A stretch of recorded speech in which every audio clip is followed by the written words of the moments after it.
Hello everyone, welcome back to my channel. आज की class में हम पढ़ेंगे दो प्रोसेसेस के बारे में। एक जिसे बोला जाता है ग्लाइकोजेनेसिस यानी ग्लाइकोजन की सिंथेसिस, और दूसरी जिसे बोला जाता है ग्लाइकोजेनोलाइसिस। ग्लाइकोजेनोलाइसिस ये दोनों प्रोसेसेस जो होती हैं एक दूसरे के ऑपोजिट होती हैं, और इनमें जो एंजाइम्स इन्वॉल्व होते हैं वो भी हम डिस्कस करेंगे कि कौन कौन से एंजाइम्स हैं जो इन प्रोसेसेस को करने में मदद करते हैं। तो ये है ग्लाइकोजन सिंथेसिस,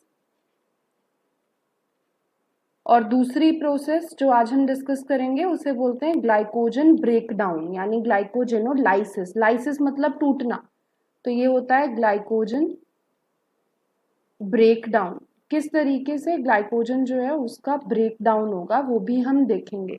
सबसे पहले हम डिस्कस करते हैं ग्लाइकोजेनेसिस को, ग्लाइकोजन बनने की प्रोसेस को, फिर उसके बाद हम ग्लाइकोजेनोलाइसिस यानी उसकी डिग्रेडेशन के बारे में डिस्कस करेंगे। अब यहाँ पे जो ग्लाइकोजेनेसिस जो प्रोसेस होती है या ग्लाइकोजन सिंथेसिस की जो प्रोसेस होती है, इसके लिए एक सबस्ट्रेट की रिक्वायरमेंट होती है। वो सबस्ट्रेट क्या होगा? आपको पता है कि कुछ भी चीज़ हमें बनानी है अगर सेल में, तो उसके लिए सबस्ट्रेट चाहिए। So what is the substrate required here for glycogen synthesis? उसे बोलते हैं यूडीपी ग्लूकोज। तो यूडीपी ग्लूकोज की इन्वॉल्वमेंट होती है। यूडीपी ग्लूकोज जो है एज अ सबस्ट्रेट यूटिलाइज होता है, तभी जाके ग्लाइकोजन जो है वो सिंथेसाइज हो पाता है। अब ये जो यूडीपी ग्लूकोज आया ये कैसे बना वो भी हमें पता होना चाहिए। तो उसके बनने की जो प्रोसेस होती है वो स्टार्ट होती है विद ग्लूकोज। तो ग्लूकोज है आपके पास, इस ग्लूकोज के ऊपर हेक्सोकाइनेज नाम का एक एंजाइम होता है जो काम करता है। हेक्सोकाइनेज जो है एक ऐसा एंजाइम है जो एटीपी का यूटिलाइजेशन करता है, तो एटीपी की ज़रूरत होती है इसे काम करने के लिए। फिर ये फॉस्फेट ग्रुप ऐड कर देता है ग्लूकोज पे, तो बन जाता है ग्लूकोज 6 फॉस्फेट। अब ये जो ग्लूकोज 6 फॉस्फेट कंपाउंड बना है इसके ऊपर ग्लूकोम्यूटेज नाम का एंजाइम होता है जो इन्वॉल्व होता है। फॉस्फो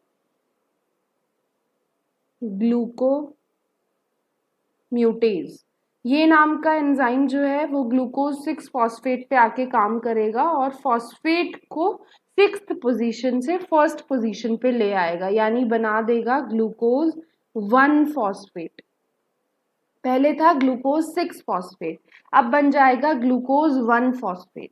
अब ये जो ग्लूकोज 1 फॉस्फेट है इसके ऊपर कुछ चेंजेस होंगे ताकि ये सब्सटेंस यूडीपी ग्लूकोज जो है वो फॉर्म हो सके। तो इसे करने के लिए जो एंजाइम रिक्वायर्ड होता है उसे बोलते हैं यूडीपी ग्लूकोज पायरोफॉस्फोराइलेज।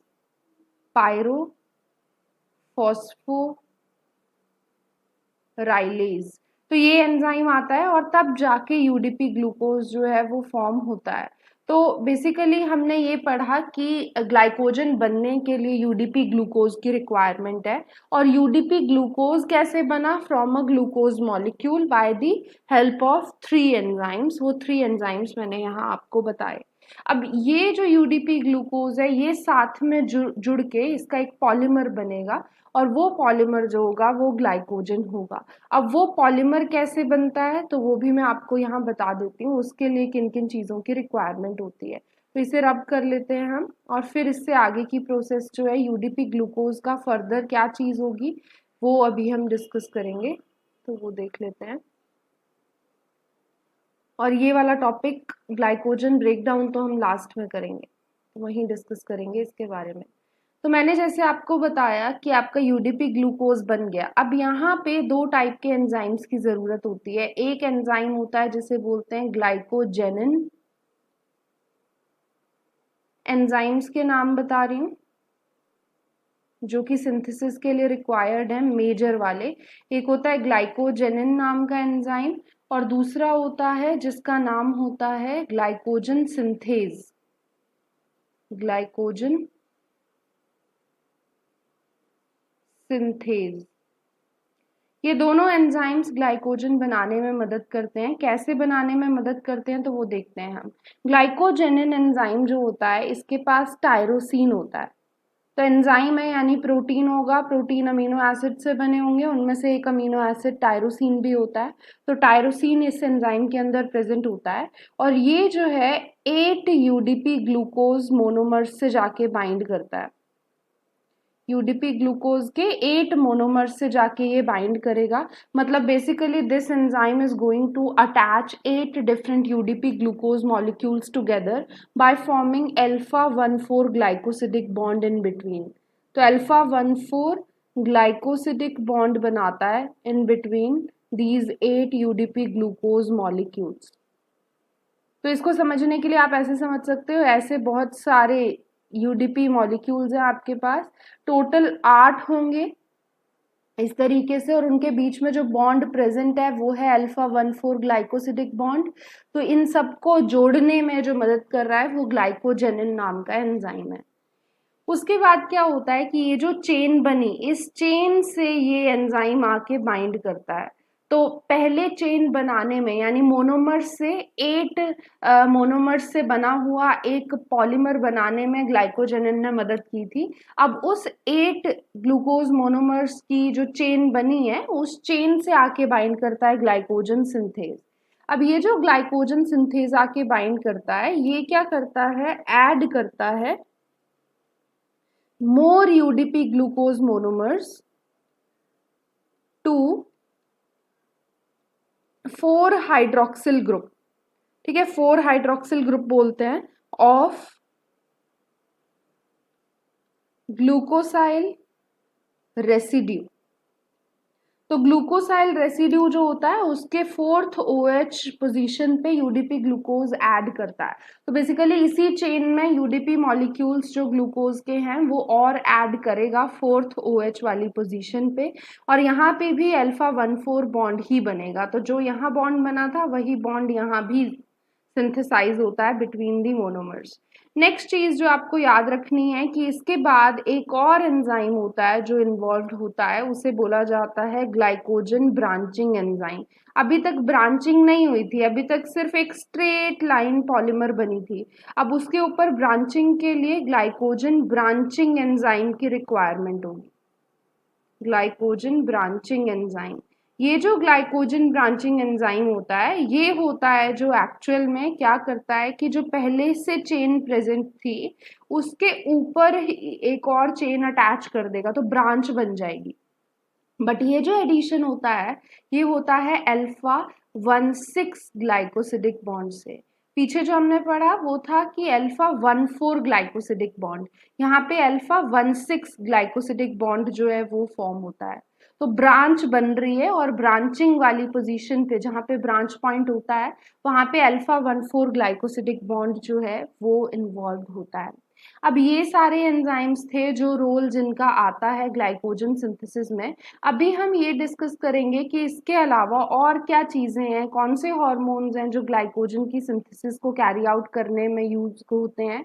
इसके अलावा कौन कौन से कितने एटीपी मॉलिक्यूल्स हैं जो इस प्रोसेस को कैरी आउट करने में यूज किए जाते हैं। तो वो वाली भी हमें टॉपिक डिस्कस करना है, तो वो वाला भी हम देख लेते हैं एक बार। तो आपका टोटल जो ग्लाइकोजन सिंथेसिस का प्रोसीजर होता है, ग्लाइकोजन सिंथेसिस का जो टोटल प्रोसीजर है, इस पूरे सिंथेसिस के प्रोसीजर में एक एटीपी चाहिए होता है पर ग्लूकोज इनकॉर्पोरेशन। तो मान लो आपको 12 ग्लूकोज मॉलिक्यूल्स अगर अटैच करने हैं उस ग्लाइकोजन के मॉलिक्यूल में, तो 12 को ऐड करने के लिए 12 एटीपी मॉलिक्यूल्स आपको चाहिए होंगे, 1 एटीपी पर ग्लूकोज एडिशन। दूसरी चीज, ये स्टिम्युलेट होती है process, it is stimulated by insulin. इसीलिए बोलते हैं कि इंसुलिन ब्लड शुगर को डिक्रीज करता है। कैसे डिक्रीज करता है? बिकॉज वो ब्लड शुगर जो कि मोनोसेकेराइड की फॉर्म में है, ग्लूकोज वगैरह की, उसे कन्वर्ट कर देता है इनटू ग्लाइकोजन। तो ग्लाइकोजन बना देगा, तो मोनोसेकेराइड्स प्रेजेंट नहीं रहेंगी एक पर्टिकुलर सेल में एक पर्टिकुलर टाइम इंटरवल पे। इसीलिए इंसुलिन स्टिम्युलेट करता है ग्लाइकोजन की सिंथेसिस, और ग्लूकागॉन जो होता है जो कि लिवर प्रोड्यूस करता है, एंड एपिनेफ्रीन जो होता है, एपिनेफ्रीन जो हार्मोन है, एपिनेफ्रीन ये दोनों हार्मोन्स, एपिनेफ्रीन जो होता है ये प्रोड्यूस होता है लिवर एंड मसल्स दोनों से। तो ये दोनों हार्मोन्स जो होते हैं इनका काम होता है ग्लाइकोजन सिंथेसिस को इनहिबिट करना। तो ये इनहिबिशन करते हैं इस पूरी प्रोसेस का, रोक देते हैं, ग्लाइकोजन बनने नहीं देते। So whenever the glucose content is lower in the blood then only these two hormones would be secreted by the organism, और जब वो सिक्रीट हो जाएंगे तब फिर वो ग्लाइकोजन के सिंथेसिस को रोक देंगे and they will increase the amount of monosaccharide in the blood, यानी ग्लूकोज का लेवल इंक्रीज करेंगे वो। तो ग्लूकोज लो है तो उसके ऊपर ये हार्मोन्स सिक्रीट होंगे, अगर ग्लूकोज ज्यादा है तो फिर इंसुलिन सिक्रीट होगा उन्हें डिक्रीज करने के लिए। अब मैंने आपको ये ग्लाइकोजन जेनेसिस की पूरी प्रोसेस समझाई कि ग्लाइकोजन सिंथेसिस होती कैसे है। अब हम डिस्कस करेंगे कि इसका डिग्रेडेशन कैसे होता है, जो मैंने आपको स्टार्टिंग में बोला था कि अभी हम दो प्रोसेसेस हैं जो डिस्कस करने वाले हैं। तो उनमें से एक हमने डिस्कस कर ली है, दूसरी वाली हम अभी देखेंगे। तो दूसरी वाली प्रोसेस जो है उसे बोला जाता है ग्लाइकोजेनोलाइसिस। ग्लाइकोजेनोलाइसिस यानी ग्लाइकोजन का breakdown, breakdown of glycogen, breakdown of glycogen, glycogen की टूटने की प्रक्रिया है।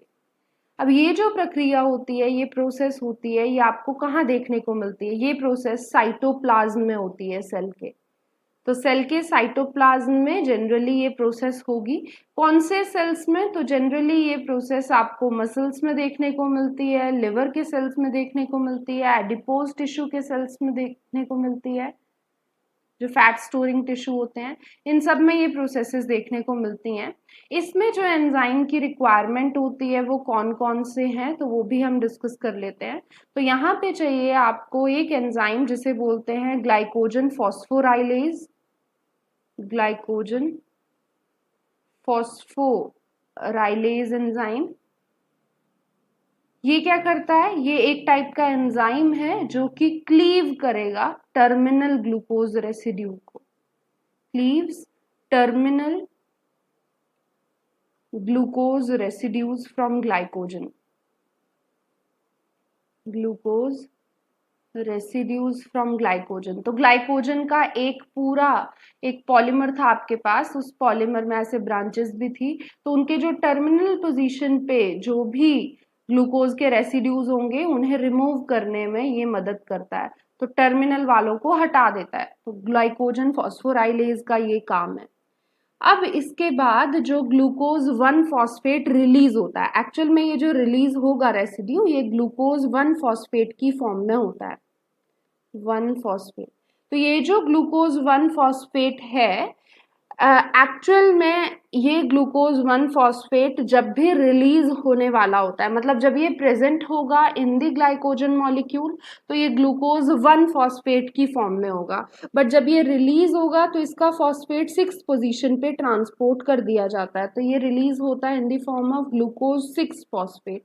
और ये जो कन्वर्जन है, जो एक्चुअल में इसको कन्वर्ट करके इसमें बदलेगा, वो एंजाइम जो यहाँ रोल प्ले करता है उस एंजाइम को बोला जाता है फॉस्फो ग्लूकोम्यूटेज। जो पीछे भी हमने पढ़ा था वही वाला एंजाइम है फॉस्फो ग्लूकोम्यूटेज। ये एंजाइम इस प्रोसेस को करने में मदद कर रहा था। अब टर्मिनल वाले जो भी ग्लूकोज के मॉलिक्यूल्स थे, रेसिड्यूज थे, वो सारे तो रिलीज हो गए, बट ये जो ब्रांच पॉइंट्स हैं, ब्रांच वाला एरिया है, इसे कौन रिमूव करेगा? तो उसके लिए एंजाइम होता है ग्लाइकोजन डी ब्रांचिंग एंजाइम। तो वो एंजाइम के बारे में भी हम थोड़ा बहुत डिस्कस कर लेते हैं कि वो एंजाइम किस तरीके से ब्रांचेस को रिमूव करने में मदद करेगा। तो ये हमने पढ़ लिया। Next enzyme is glycogen debranching enzyme. Glycogen debranching enzyme. नाम से पता चल रहा है वो ग्लाइकोजन ब्रांचिंग एंजाइम था, ये ग्लाइकोजन डी ब्रांचिंग यानी ऑपोजिट प्रोसेस कर रहा है। डी ब्रांचिंग ब्रांच को रिमूव करता है, ब्रेक करता है, तो it breaks branches of glycogen. तो ग्लाइकोजन की ब्रांचेस को ये रिमूव करेगा। और ये जो ग्लूकोज 6 फॉस्फेट यहाँ सिंथेसाइज हुआ था, ये ग्लाइकोलिसिस में एंटर कर जाएगा। तो यहाँ पे हम लिख लेते हैं it enters into glycolysis process. तो ये ग्लाइकोलिसिस से फिर इसका डिग्रेडेशन पूरी हो जाती है, फर्दर कन्वर्जन हो जाता है पायरुवेट मॉलिक्यूल वगैरह में, ताकि वो किसी और प्रोसेस में यूटिलाइज कर दिया जाए। अब यहाँ पे भी अगर हम देखें कि कौन से पर्टिकुलर हार्मोन्स हैं जो यहाँ पे रिक्वायर्ड होते हैं, हमने पीछे वाली प्रोसेस में तो डिस्कस कर लिए थे, यहाँ हमने देखे नहीं है, तो यहाँ भी देख लेते हैं कि ग्लाइकोजन ब्रेक डाउन में कौन से जो हार्मोन्स हैं उनका इन्वॉल्वमेंट होता है।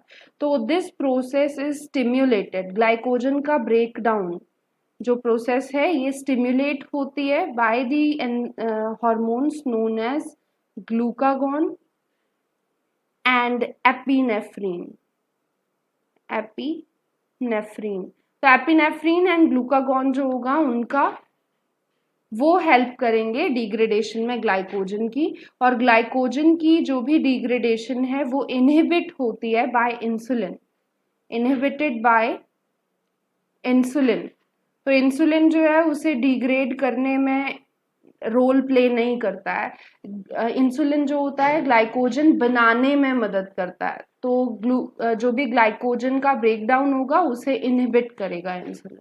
तो मैंने आपके साथ दो प्रोसेसेस आज की क्लास में डिस्कस करी हैं, एक है ग्लाइकोजन बनने की प्रोसेस और दूसरी है ग्लाइकोजन डिग्रेड होने की प्रोसेस। आई होप कि आपको आज का लेक्चर बिल्कुल अच्छे से समझ आ गया हो। अगर आपका कोई भी डाउट होता है तो आप प्लीज कमेंट सेक्शन में लिख के जरूर बताना।